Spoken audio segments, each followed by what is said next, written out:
자, 오늘 말씀의 제목은 승부처입니다. 승부처. 고민을 했습니다. 이게 제목이 너무 간단하지 않은가? 승부처가 한두 군데입니까? 그래서 앞에다가 신앙의 승부처 좀 구체적으로 해볼까 했는데, 가만히 설교를 준비하고 기도하다 보니까 다 되는 거예요. 그러니까 굳이 앞에 수식어가 붙을 필요가 없겠어요. 여러분, 신앙 생활, 생활 신앙, 신앙이 생활이고 생활이 신앙이 돼야 되지 않겠어요? 그러니 우리가 어느 곳에서나 우리는 하나님이 주시는 은혜로 승부를 가를 수밖에 없음을 기억하시기 바랍니다. 우리 인생에 있어서 이런 변곡점이 항상 있었습니다. 여러분들이 구원을 받으셨습니다. 구원을 받았다는 것은 여러분들이 어떤 승부처를 지나갔다는 뜻입니다. 그것을 지나면서 여러분들이 여기서 승리하고 계신 거예요. 그러니까 그 승부처는 항상 있어요. 그때는 잘 몰라요. 그렇지만 항상 하나님은 우리에게 승부를 결정짓는 승부처를 허락하십니다. 그때에 하나님께서 우리에게 주시는 그 은혜를 누리는 저와 여러분들이 되길 바랍니다. 아멘. 자, 오늘 그래서 요즘 전쟁 소문도 있고, 또 코로나와 전쟁을 우리 2년째 넘게 하고 있고, 또 요즘에 선거 전 이런 것도 있고, 토인비가 말한 것처럼 역사는 도전과 응전의 장이다, 뭐 이런, 여러분, 이 역사가 바로 이 전쟁터와 같다는 이 이야기들을 우리가 늘 알고 있기에 이 영적 전쟁에 대한, 그리고 우리 삶의 전쟁을 통한 하나님의 뜻을 깨닫는 저와 여러분들 되길 바랍니다. 아멘. 자, 오늘 이 말씀을 우리가 들을 때 우리가 한 가지 좀 배경 지식이 필요합니다. 왜냐하면 오늘 등장한 인물이 낯선 인물입니다. 아비야, 이 사람은 누구일까요? 우선 분열 왕국 시대로 여러분들이 가셔야 됩니다. 분열 왕국이라 하면 원래 이스라엘은 하나였었는데, 12지파가 한 민족이 되어서 한 나라였었는데, 갑자기 이 문제가 터져버린 거예요. 우리나라처럼 남북이 갈라지게 됐잖아요. 그때로 돌아가겠습니다. 그러려면 사울 왕부터 시작하겠습니다. 사울 왕이 초대 왕으로 세워졌습니다. 그가 용모가 빼어났습니다. 그런데 하나님께서 그 용모로 좋아하는 백성들의 말을 듣고 그냥 뽑아주셨어요. 그런데 그가 교만해졌습니다. 처음에는 아버지의 일도 잘 돌보는 겸손한 사람이었는데, 그가 교만하니까 하나님의 일을 자기 맘대로 하는 거예요. 그러다 보니까 자연스럽게 따지면 사울의 아들이 왕이 돼야 되는데 하나님께서 촛대를 옮기셨어요. 그래서 다윗이라고 하는 아주 그 소년 목동이 이제 기름 부음 받고 그가 쫓겨다니면서 결국 나중에 왕이 되죠. 다윗 왕은 하나님의 마음에 합한 사람이라고 늘 칭찬받은 사람입니다. 여러분, 다윗은 하나님을 기쁘시게 하는 일에 늘 애를 썼습니다. 그라고 해서 문제가 없었던 것은 아닙니다. 그도 죄를 지었습니다. 침상이 뜨도록 눈물로 기도하는 그런 가운데서 하나님께서 그를 용서해 주시고 그를 다윗 왕조로 시작하는 그런 놀라운 축복을 주셨죠. 여러분, 다윗은 하나님의 성전도 세우고 싶어 했습니다. 그러나 그 아들에게 넘겨주라고 할 만큼 하나님께서는 그를 섬세하게 다스리시고 인도해 주신 분이셨어요. 자, 이렇게 다윗까지 갔어요. 우리 교회가 정말 다윗처럼 이렇게 찬양도 열심히 드리고, 또 여러분 예배도 열심히 드리고 주님 말씀에 순종하기 바랍니다. 그런데 다윗 왕의 아들 솔로몬이 그 왕이 되죠. 솔로몬도 첫째는 아닙니다. 여러 사연이 있었죠. 그런데 솔로몬은 하나님께서 특별히 은혜를 주셔서 그가 왕이 됐습니다.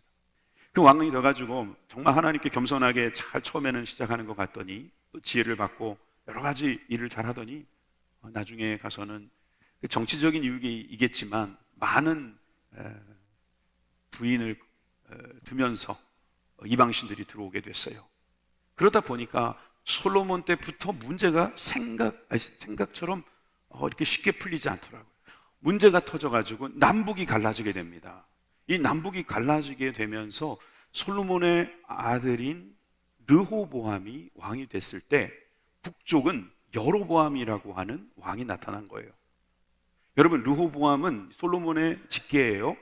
그리고 이 베냐민 지파와 유다 지파와 베냐민 지파가 한 나라가 돼서 남유다를 이루었지만 북이스라엘, 나머지 10지파가 북이스라엘을 이룰 때 여로보암이라고 하는 솔로몬의 종, 부하가 신하가 거기에 왕이 돼가지고 됐어요.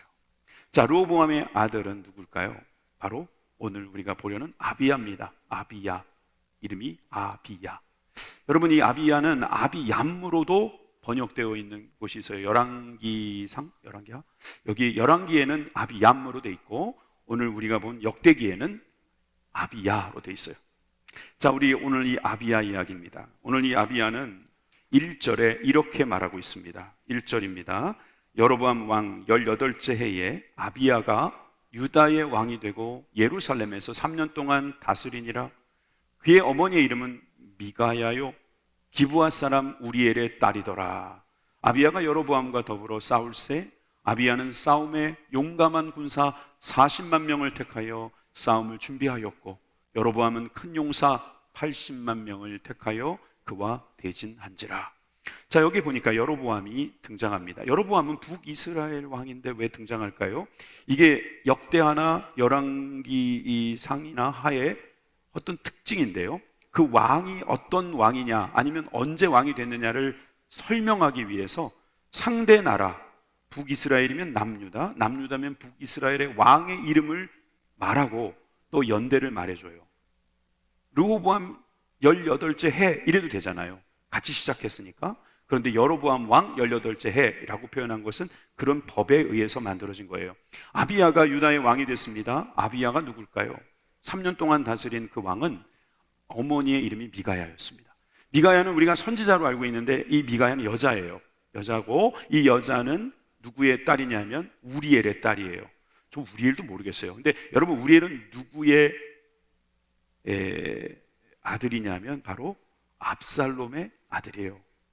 압살롬의 아들, 그의 딸, 그러니까 압살롬의 손녀가 기른 왕이 르호보암의 후계자가 된 것입니다. 자, 아비야가 어떤 사람인지는 이제 대충 들었어요. 그런데 이제 병행구절이라고 말할 수 있는 열왕기상 15장의 말씀, 이것만 넘어가면 역사는 끝나요. 열왕기상에 보니까 이렇게 돼 있더라고요. 15장 1절에서 2절. 느밧의 아들 여로보암 왕 18째 해에 아비얌이 유다 왕이 되고 예루살렘에서 3년 동안 다스리니라. 그의 어머니의 이름은 마아가요 아비살롬의 딸이더라. 그러니까 여러분, 열왕기상을 읽다가 아비야가 어디 있어? 저기에 있어요. 아비얌. 고맙삼 그러잖아요. 그렇삼? 네, 좋았삼. 요즘 애들이 그 뒤에다 미음 붙여가지고 재밌게 표현하는 것처럼 아비야가 아니라 아비얌, 뭐 그렇게 생각하면 됩니다. 그리고 미가야를 마아가라고 표현하고 있어요. 마아가. 미가야, 마아가 같은 동일 인물이에요. 그리고 아비살롬이라고 되어 있는데 그게 바로 압살롬이에요. 압살롬. 여러분, 압살롬은 사실은 배반했고 배신했고 아버지에게 대들었다가 결국 불행한 최후를 맞이했지만 그는 어찌됐든 다윗의 자녀였던 것입니다. 자, 그런데 이 아비야가 전쟁에서 이렇게 많은 일들이 벌어지게 될 텐데 그 중에 제가 특징을 두 가지로 만들어 드릴게요. 첫 번째 특징은 전력이 좋지 않았다는 거예요.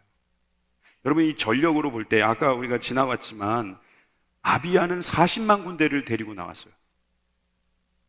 그런데 여로보암은 80만 대군을 데리고 왔어요. 여러분, 산술적으로 보면 2대1입니다. 사람이 싸울 때 두 사람하고 싸우는 건 쉽지 않아요. 전력적으로 2대1로 뒤지고 있습니다. 게다가 지파의 숫자도 보면 그 위에는 10지파고 밑에는 2지파입니다. 5대1입니다. 경력으로 봐도 여로보암은 18년 동안 정치를 했습니다. 그런데 아비야는 고작 1, 2년? 게임이 될 수가 없는 전쟁입니다. 게다가 오늘 읽지 않았지만 13절에 보니까 이 전력만 다른 것이 아니라 전략도 달라요. 전략을 보시겠어요? 북이스라엘의 전략은 이렇습니다. 13절입니다. 여로보암이 유다 뒤를 둘러 복병하였으므로 그 앞에는 이스라엘 사람이 있고 그 뒤에는 복병이 있는지라. 여러분, 앞과 뒤를 탁 가로막고 전략적으로 접근해 오는 거예요. 여러분, 세상 전쟁은 이렇게 전략과 전력, 이 두 가지를 앞세워서 이기려고 합니다. 여기서 승부가 난다고 생각합니다. 과연 그럴까요? 여러분, 어디가 이겨야 되겠습니까? 이렇다면 북이스라엘이 이겨야죠. 전략이 우세합니다. 전력이 좋습니다. 어느 쪽이 이겨야 되는 건 뻔합니다. 저를 보여주세요. 이스라엘과 그리고 남유다, 북이스라엘과 남유다의 이런 전쟁에서 누가 이길 건지는 인간적인 눈으로 보면 뻔한 결과가 나올 수밖에 없습니다. 그런데 여러분, 결과는 완전히 반전이죠. 그래서 오늘 이 반전의 이야기를 세 가지로 정리해서 말씀드리겠습니다. 어디서 승부가 났는가? 승부처가 어디였는가? 첫째는 바로 하나님의 언약을 믿을 때였다는 거예요. 여러분, 언약이 있는 곳에 바로 승부가 있는 거예요. 여러분, 약속을 믿은 사람이에요. 우리가 여기 왜 와 있습니까? 약속이 있었기 때문에 와 있는 겁니다. 그걸 왜 합니까? 약속했기 때문에 하는 겁니다. 왜 그걸 가지고 있습니까? 그건 약속 때문에 갖고 있는 거예요. 여러분, 봉급 들어왔습니까? 약속대로 들어온 것입니다. 여러분, 집에 돌아가십니까? 약속대로 돌아가는 것이죠. 세상 알고 보면 약속이 참 많은 것입니다. 언약이죠, 언약. 결혼도 언약이고 약속이지 않습니까? 여러분, 이렇게 주님께서는 우리들에게 언약하시는 백성, 우리들에게 언약을 하신다는 분인 것을 우리가 기억해야 합니다. 오늘 본문에 보니까 4절에서 5절 이렇게 말하고 있습니다. 아비야가 이제 이 에브라임 산 중에 스마라임이라는 산 위에 올라가서 이렇게 소리를 지릅니다. 소리를 지를 거니까 여러분 너무 놀라지 마세요. 여로보암과 이스라엘 무리들아, 다 들으라. 그냥 산이 쩌렁쩌렁 울리게 막 소리를 지르면서 너희들 들어. 이게 뭐예요? 한마디로 심리전을 벌이는 겁니다. 여러분, 전쟁을 할 때는요, 전략과 전력보다 더 우선시해야 되는 게 있어요. 뭐냐면 명분입니다. 명분이에요, 명분. 저기 보니까 이스라엘 하나님 여호와께서 소금 언약으로 이스라엘 나라를 영원히 다윗과 그의 자손에게 주신 것을 너희가 알 것 아니냐, 이렇게 소리를 확 질러버리는 거예요. 근데 저 내용이 중요한 내용이에요. 저를 보여주세요. 여러분, 이 언약이라는 것이 뭐냐 하면 결국 하나님께서 우리에게 주신 거예요. 내가 지키겠다 약속하신 거란 말이에요. 이 언약을 붙드는 것이 이 명분이라는 거예요. 하나님이 우리를 이 땅을 다윗 자손에게 줬다고 분명히 말씀하셨는데 나는 이것을 위해서 이 전쟁터에 나왔다, 이 말입니다. 푸틴 대통령이 우크라이나에 쳐들어가기 전에 TV에 계속 노출되면서 명분을 쌓더라고요. 내가 왜 쳐들어가야 될지를. 나중에 급기야 우크라이나 한쪽 지역에 있는 한 단체가 러시아로 편입되고 싶다, 이걸 핑계 삼아서 쳐들어오려고 하는 거 아니었습니까? 안 된다고 국제사회는 말하고 있지만 그거를 명분을 쌓아서 결국은 들어가는 거예요. 요즘은 그렇게 소리 지를 필요는 없잖아요. 그냥 TV에만 나와도 명분이 막 올라가는 겁니다. 여러분, 군인들도 마찬가지입니다. 거기에다가 자기 목숨을 왜 겁니까? 명분이 있어야지 거는 겁니다. 사는 것도 명분이고 죽는 것도 명분이 있어야 되는 건데 이 명분이 없으면 전쟁 못합니다. 이 명분을 아비야는 분명하게 말하는 거예요. 소금 언약이 있다는 거예요. 이 소금 언약이 뭐길래? 이게 다윗 언약이라고도 부르거든요. 이 다윗의 언약, 소금의 언약이 뭘까요? 레위기와 민수기에 간단하게 요약되어 있는 말씀이 있습니다. 한번 같이 보도록 하죠. 레위기 2장 13절입니다. 내 모든 소재물에 소금을 치라. 내 하나님의 언약의 소금을 내 소재에 빼지 못할지니 내 모든 예물에 소금을 드릴지니라.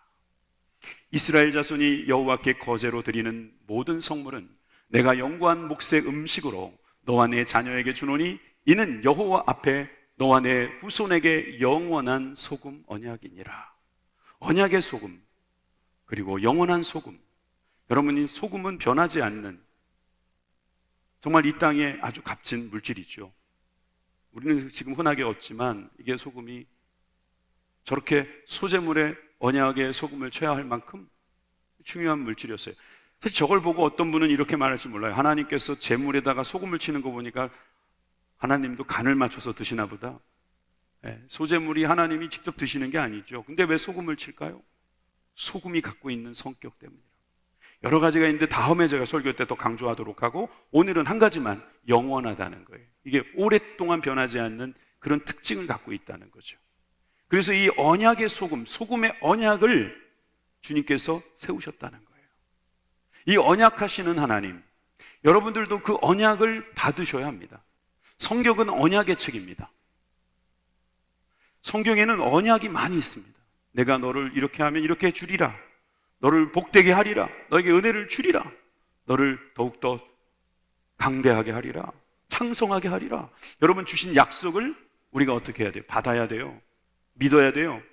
기억해야 돼요. 여러분 그렇게 됐을 때 거기서 승부가 나는 것입니다. 아비야가 그 언약, 소금 언약을 들고 나와서 소리를 지르고 있습니다. 자, 계속되는 이야기에 6절 7절에 이렇게 말하고 있습니다. 다윗의 아들 솔로몬의 신하 느밧의 아들 여로보암이 일어나, 이제 무슨 말인지 아시죠? 자기의 주를 배반하고, 여기서 말한 자기의 주란 하나님도 되겠지만 솔로몬도 되겠죠. 솔로몬의 신하가 솔로몬을 배반하고 남봉꾼과 잡배가 모여 졸지에 지금 북이스라엘 80만 군사들은 남봉꾼과 잡배가 돼버린 것입니다. 스스로 강하게 되어 솔로몬의 아들 르호보암을 대적하였으나 그때의 르호보암이 어리고 마음이 연약하여 그들의 입을 능히 막지 못하였었느니라. 그때는 여로보암이 르호보암과 싸워서 결국은 갈라지게 됐다 이 말입니다. 그런데 여러분, 지금 이 여로보암은 배신자라 이 말입니다. 배신자를 따르는 너희들은 다 똑같은 불량배들이다 이 말입니다. 여러분, 이 말은 명분 쌓기에 딱 좋은 말이죠. 전쟁하러 온 사람이, 그래? 우리 지도자가 그런 사람이었어? 물론 알고는 있었지만 그 얘기를 들었을 때 흔들리기 시작해요. 약속이 없는 사람은 무슨 말을 들으면 흔들리는 거예요. 근데 약속을 붙잡은 사람은 지금 열세에 몰려 있어도 확실한 명분이 있기 때문에 거기에서 설 수가 있는 거죠. 여러분, 이렇게 됐을 때 사실 르호보암은 좀 이상한 사람이 돼버렸어요. 근데 르호보암은 어떤 사람이냐면, 솔로몬이 많은 여인들을 얻어서 아내로 삼았을 때 암몬 사람 나아마라고 하는 여인을 얻게 됐는데 그 사이에서 낳은 아들이었습니다. 그러니까 이제 어머니의 교육이 얼마나 중요한지를 알 수 있는 거예요. 물론 르호보암이 왕이 됐으니까 훌륭한 부분도 분명히 있었을 것입니다. 그렇지만 그의 마음속에 어린 마음이 있었어요. 연약한 마음이 있었어요. 신앙교육을 잘 못 받은 거예요. 신앙교육을 받았다면 그도 분명히 다시 그 나라를 통합하면서 하나님의 말씀으로 세울 수 있었을 것입니다. 물론 11장 1절에 보니까 18만 명을 일으키는, 그래서 회복해보려는 그런 시도도 있었습니다. 그러나 결국 실패로 돌아가고 맙니다. 여러분, 아비야가 어떻게 굳게 서서 하나님의 말씀을 외치며 승리할 수 있었을까요? 여러분, 거기에 승부처라고 말할 수 있는 것은 바로 소금 언약을 붙들고 있었던 거예요. 저를 보여주세요. 소금 언약을 붙드시는 거예요. 소금 언약. 여러분들은 소금 언약이 있습니까? 여러분들은 지금 이 코로나 가운데서, 여러분이 힘든 가운데서 붙들고 있는 말씀이 있습니까? 평생 붙들고 다니는 말씀도 있는 분이 난 있어요. 선교를 나가면 선교를 나가는 거기에 맞는 언약의 말씀을 갖고 나가는 거예요. 결혼을 하면 결혼에 맞는 또 말씀을 주시더라고요. 사역을 하면 그 사역에 맞는 말씀을 주시기도 하고. 여러분, 언약의 말씀을 받으셔야 돼요. 그래야지 우리가 언약의 백성이 되는 거예요. 그래야지 우리가 왜 거기에 있어야 되는지, 왜 우리가 그것을 가져야 하는지, 왜 우리가 그것을 해야 하는지, 왜 우리가 살아야 하는지, 왜 우리가 죽어야 하는지 명분이 세워지는 것입니다. 그런 사람들은 거기에서 승부가 갈라지는 거예요. 두 번째로 승부처는 어디냐면 하나님의 계명을 지키는 자리가 바로 승부처입니다. 8절입니다. 이제 너희가 또 다윗 자손의 손으로 다스리는 여호와의 나라를 대적하려 하는도다. 남유다는 여호와의 나라라는 거예요. 아비야가 그렇게 생각하고 그렇게 외치는 거예요. 너희는 큰 무리지만 또 여로보암이 너희를 위하여 신으로 만든 금송아지를 너희와 함께 있도다. 이렇게 말하잖아요. 저 금송아지는 뭐냐면 송아지라는 게 보면 소잖아요. 소. 그죠? 소가 우리나라는 이제 기역, 니은, 디귿으로 나갈 때 기역에 속해요. 알파벳으로 말하면 A예요. 알레프라고 하는 단어는 소를 상징해요. 근데 이 알레프라는 단어는 또 하나님을 상징하기도 하거든요. 그래서 아론과 이스라엘 백성들이 왜 송아지를 하나님이라고 여겼냐면 바로 알레프, 소라고 생각했기 때문이에요. 가장 큰 것을, 가장 귀하고 좋은 것을 소라고 생각했기 때문이에요. 그래서 하나님이라고 소를 하나님이라고 만들어 버린 거예요. 십계명의 형상 만들라고 했어요? 만들지 말라고 그랬어요? 절하지 말라고 그랬죠. 만들지도 말고 절하지도 말라고 그랬는데 그걸 만들고 앉아 있는 거예요. 계명을 어기고 있는 거죠. 계명을 모른다고 말하는 게 더 좋을 겁니다.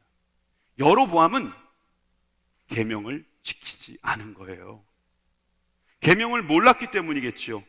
여러분, 이렇게 되면 하나님의 말씀과 상관없는 길로 가는 겁니다. 사람들은 많이 모였습니다. 전략도 좋습니다. 금송아지까지 들고 나왔습니다. 하나님이 보시기에는 너무나 가증스럽고 불합리하고 이것은 야단맞아 마땅한 상황이 벌어지고 마는 것입니다.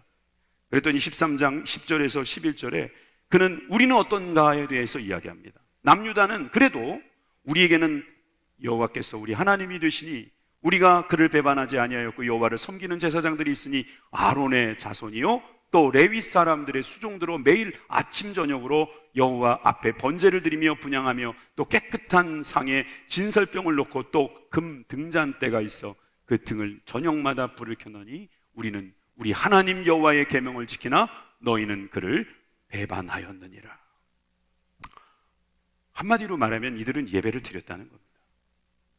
제대로 된 예배를 드렸다는 거예요. 아론의 자손, 하나님께서 그 제사장이라고 하는 레위 지파 아론의 자손을 제사장으로 세우라는 말씀을 그대로 믿고 간 거예요. 근데 9절 앞에로 다시 돌아가는데요, 9절에 보니까 북이스라엘은 어떻게 했어요? 레위 사람들을 쫓아냈다는 거예요. 이방 사람들의 풍속에 따라서 제사장을 삼지 않은 거예요. 심지어 필요한 제사장은 어떻게 했냐면은 돈을 주고 세워버렸어요. 돈을 가지고 오면 숫송아지 한 마리와 순양 7마리를 끌고 오면 장립을 받고자 하는 자마다 허무한 신들의 제사장이 될 수 있었다 하는 내용을 아비야는 그들에게 말하는 거예요. 계명을 지키지 않았다, 말씀을 지키지 않았다는 거예요. 나름대로는 자기 딴에는 한다고 했지만 하나님의 말씀을 모르니까 제대로 지키지 못하는 거죠. 교회에 오지 않고 예배도 드릴 수 있는 시대가 됐어요. 얼마든지 교회에 오지 않아도 설교를 들을 수가 있어요. 그래서 뭔가 듣고 은혜를 받기도 해요. 변화가 있는 사람도 있을 거예요. 그런데 성경은 말씀하고 있어요. 우리가 모여서 예배를 드리라고요. 그리고 모여서 주님께서 원하시는 말씀을 들으라는 거예요. 주의 종들과 그리고 함께 연합하는 우리 성도들이 함께 모여서 예배 드릴 때 하나님께서는 우리 공동체에 주시는 특별한 말씀과 계명이 있다는 거죠. 이것을 믿고 의지하며 나가는 저와 여러분들이 되길 바랍니다. 여러분, 하나님은 우리의 편이다 이 말이에요. 하나님은 우리가 계명을 지킴으로 우리는 하나님의 편이 되었다, 이렇게 담대하게 외치는 그 자리가 바로 승부처예요. 그러므로 여러분, 우리가 계명을 지키는 자리는 쉽게 말해서 예배라고 그랬잖아요. 요한복음 4장 말씀을 볼까요? 24절에 하나님은 영이시니 예배하는 자가 신령과 진정으로 예배할지니라, 영과 진리로 예배할지니라. 여러분, 내 마음대로 예배하는 것이 아니라 영과 진리로 예배하는 거예요. 여러분, 예배하십시오. 예배가 승부처입니다. 일주일을 시작하는 것이 바로 승부처가 되는 이 예배에서부터 시작된다는 사실을 여러분 아십니까? 달력에서 말이에요, 월요일부터 시작하는 달력은 버려버리세요. 주일날부터 시작되는 게 원래 전통적인 달력이고 그게 맞는 달력이에요. 월요일부터 시작하는 게 아니에요. 주일부터 시작하는 거예요. 주일 예배부터 시작하는 거예요. 여기서 승부 나는 거예요. 여기서 이기고 들어가는 거예요. 여러분, 우리는 하나님의 말씀을 믿고 나아가는 승부처가 교회라는 사실, 예배라는 사실, 믿음의 자리라는 사실을 믿습니다. 금 등잔대가 계속 저녁마다 빛나고 있다는 것을 이 아비야가 소리질러 외치는 이유가 뭐겠어요? 메노라라고 불리는 그 이 금 등잔대는 감람류가 그 촛대마다 있어야만 이게 불이 나는 거예요. 감람류를 갖다 바치는 제사를 드리고 있으니까. 근데 제물을 바치는 사람이 없는데 어떻게 감람류가 불을 피울 수 있겠어요? 어디 그 불이 계속 타오를 수 있겠어요? 여러분, 이 교회의 불은 뭡니까? 예배 아닙니까? 전도 아닙니까? 마가복음 16장의 말씀에 보니까 하나님께서 우리에게 주신 그 명령이 바로 제자들을 두루 전파하는 일을 맡기셨다는 거예요. 여러분, 주께서 함께 역사하셨습니다. 그 따르는 표적으로 말씀을 확실히 증언해 주셨습니다. 하나님이 우리에게 계명, 명령, 그 명령은 말씀을 전파하라는 거예요. 해보면 여러분 아시는데, 전도해보면 믿음이 내가 잘합니다. 예배를 드리면 내가 좋아집니다. 여러분, 아무리 죄를 많이 지었어도요, 예배 자리에 와서 하나님 앞에 눈물로 기도하고 엎드리면요, 거기서 승리하더라고요. 저는 골프를 못 칩니다. 근데 골프를 치는 사람들 이야기는 자주 들었습니다. 골프를 잘 치려면은 일단 고개를 들면 안 된답니다. 그리고 힘을 빼야 된대요. 이게 어렵답니다. 그런데 어느 회사에서 여차저차해서 말단 직원이 사장님과 골프를 치게 됐습니다. 그러면 소위 대접 골프라는 걸 해야 되는 거 아닙니까? 사장님한테 져줘야 되는 거 아니겠어요? 근데 이 말단 사원이 눈치 없이 이겨버린 겁니다. 어떻게 이겼겠어요? 이 사장이 물어보는 거예요. 자네 언제 그렇게 골프를 배웠나? 상당히 잘 치던데? 그랬더니, 사장님, 사실은요, 제가 사장님 앞이라서요, 고개를 못 들겠는 거예요. 그리고 힘을 쫙 빼고, 왜냐면 사장님 앞에 있으니까 힘이 쭉 빠져가지고요, 저도 모르게 그렇게 해버렸어요. 2부에 뵐 땐 상당히 웃어주시던데, 예, 힘 빼세요. 고개 숙이세요. 예배는 그거예요. 주님 앞에 나와가지고 계명을 듣는 사람은요, 하나님 앞에서 고개를 숙이는 거예요. 내가 최고라고 하는 생각을 버리는 거예요. 바이러스도 말이에요, 숙주들에게 들어가서 숙주가 죽으면 나와요. 마귀도 그거예요. 지금 마귀가 바이러스처럼 우리들한테 들어와서 막 죽이려고 그래요. 그럴 때 어떻게 하면 돼요? 주님 앞에 나와서 고개 숙이면 되는 거예요. 하나님, 나 좀 고쳐주세요. 사단이 나를 죽이려고 할 때, 하나님, 내 이 바이러스 좀 뽑아주세요. 힘을 빼고 주님 앞에 맡기면 주님께서 우리를 이기게 하십니다. 승부처는 바로 예배입니다. 세 번째, 하나님의 은혜를 구할 때 여기에서 승부가 납니다. 12절은 이렇게 말씀하고 있죠. 하나님이 우리와 함께 하사 우리의 머리가 되시고 그의 제사장들도 우리와 함께하여 전쟁의 나팔을 불어 너희를 공격하였느니라. 이스라엘 자손들아, 너희의 조상들의 하나님 여호와와 싸우지 말라. 너희가 형통하지 못하리라. 하나님께서 우리의 머리 되신다. 여러분, 하나님을 앞세운 거죠. 내가 앞서는 게 아니에요. 하나님이 나보다 앞서가시고, 또 제사장들이 뒤에서 나팔을 부는 거예요. 기도를 하는 거예요. 하나님 앞에 기도하면서 나아가니까 하나님께서 우리를 위하여 승리하시는 거예요. 여러분, 우리가 싸우는 게 아니라 하나님께서 싸워주시는 전쟁에 들어간 거예요. 자, 승부처는 그러니까 어떤 거냐면, 내가 하나님 편으로 가는 게 승부처예요. 내가 막 싸우려고 했다가 하나님 여기 계시네. 하나님께 가서, 하나님 저 붙여주세요. 하나님과 연합하는 거예요. 거기서 승부가 갈린 거예요, 여러분. 내가 뭐 어떻게 싸워가지고 하나님 좀 도와주세요, 이게 아니고요, 내가 하나님 편 되겠습니다.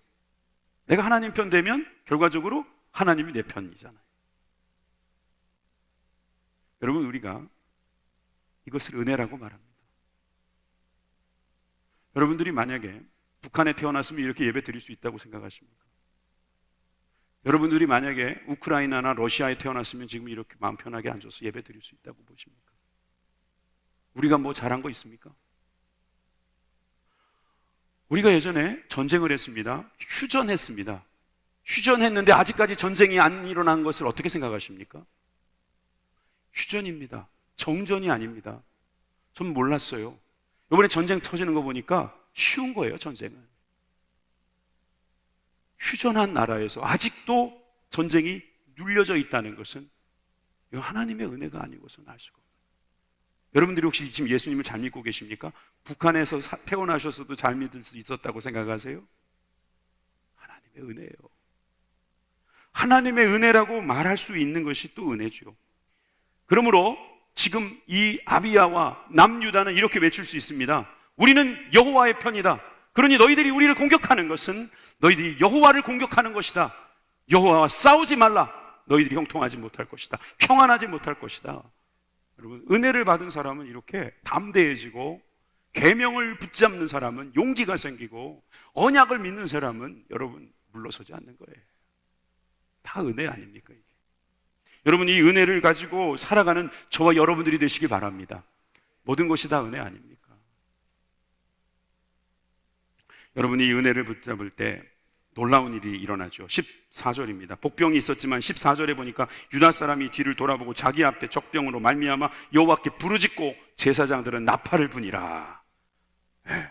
부르짖고 나팔만 부는 거예요. 뭐 전쟁을 한 것 같지도 않아요. 그랬더니 어떻게 됐어요? 이겼어요. 이것은 마치 여리고 전투의 장면과 같습니다. 7바퀴만 돌았어요. 소리만 질렀어요. 그런데 무너지고 있는 거예요. 여러분 이것이 영적 전쟁의 장소입니다. 아유 내가 잘 싸워야지, 내가 연습 많이 해가지고 이겨야지. 물론 그것은 우리가 계명과 언약을 믿는 과정에서 하셔야 될 일들이 분명히 있을 거예요. 그러나 그것만 갖고 된다는 순진한 생각은 제발 좀 버리세요. 하나님의 은혜가 필요합니다. 하나님의 복이 필요한 거예요. 이 은혜와 복을 붙드는 저와 여러분들이 되길 바랍니다. 여호수아 6장 20절에 나와 있는 여리고 전투 잠시 보고 갈까요? 백성들은 외치고 제사장들은 나팔을 불매 백성이 나팔 소리를 듣는 동시에 크게 소리질러 외치니 성벽이 무너져 내린지라. 할렐루야. 백성이 각기 앞으로 나아가 성에 들어가서 그 성을 취하고 성중에 있는 것을 다 멸하되 남녀 노유와 우양과 나귀를 칼날로 멸하니라. 하렘, 이 전쟁에서 이겼습니다. 15절과 17절 역대하 13장의 이 말씀은 또한 그 장면과 비슷합니다.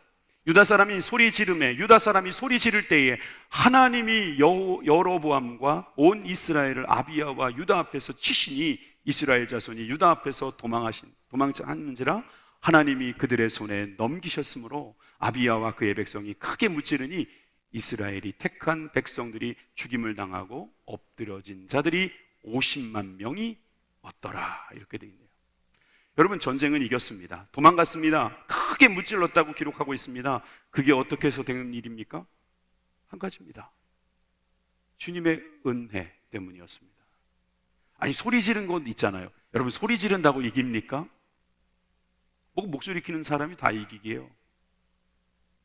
여러분 우리가 사실은 기는 좀 세면 좋습니다. 싸움도 보니까 기싸움인 것 같아요. 결국 전쟁도 그렇고 어떤 싸움도 그렇고요. 언제 승부가 나냐면은 싸우기 전에 나는 것 같아요. 여러분 우리가 어떻게 이 영적 전투에서 이길 수 있을까요? 죽여버린다 이러면은 겁내는 사람들이 있어요. 우리나라 사람들 많이 쓰는 욕 중에 죽인다는 욕이 많아요. 한국인들이 이 죽음의 영에 굉장히 약해요. 가까운 일본만 하더라도 죽인다는 말에 그렇게 두려워하지 않아요. 외국 욕에 죽인다는 욕 많지 않아요. 한국인들이 죽는다는 거에 되게 두려워합니다. 그리스도인들은 그러면 안 되죠. 여러분 우리가 죽어도 사는 거예요. 우리는 영원히 사는 사람들입니다. 새로운 시작이 바로 죽음 아닙니까? 여러분 우리들에게 어떻게 이 승부를 가늠하는 이런 결정적인 순간이 오는 것입니까? 바로 예수님이십니다. 할렐루야. 예수님이 우리의 은혜가 아니십니까? 예수님이 나를 대신하여 죽으셨고 나를 위하여 사셨으므로 거기서 승부 난 거예요. 십자가에서 승부 난 겁니다. 그 십자가의 은혜로 우리는 승리할 것입니다. 여러분 이 은혜의 삶을 사시는 저와 여러분들이 되시기 바랍니다. 18절이 결론이겠죠. 18절 함께 읽겠습니다. 시작. 그때에 이스라엘 자손이 항복하고 유다 자손이 이겼으니 이는 그들이 그들의 조상들의 하나님 여호와를 의지하였음이니라. 아멘. 여호와를 의지할 때 우리가 넉넉히 이길 것입니다. 고린도전서 15장 10절의 말씀. 그러나 나의 나된 것은 하나님의 은혜입니다. 내가 한 것이 아닙니다. 오직 나와 함께 하신 하나님의 은혜입니다. 디모데후서 1장 6절에도 보면 디모데에게 사도 바울이 이렇게 가르쳐 줍니다. 그러므로 내가 너의 안수함으로 내 속에 있는 하나님의 은사를 다시 부릴 듯 하게 하기 위하여 너로 생각하게 하노니. 여러분 오늘 말씀을 듣고 생각하십니까? 우리들에게 주신 하나님의 은사가 부릴 듯 일어나고 있습니까? 금 등잔대에 불꽃이 타오르고 있습니까? 예배를 드리고 있다면 주님께서 여러분들에게 불을 붙여주는 거예요. 거기가 승부처예요. 우리가 잘해서 되는 게 아니에요. 우리만 잘해서는 안 돼요. 그들이 못해야 돼요. 또 내가 잘해서 되는 게 아니에요. 하나님이 하셔야 돼요.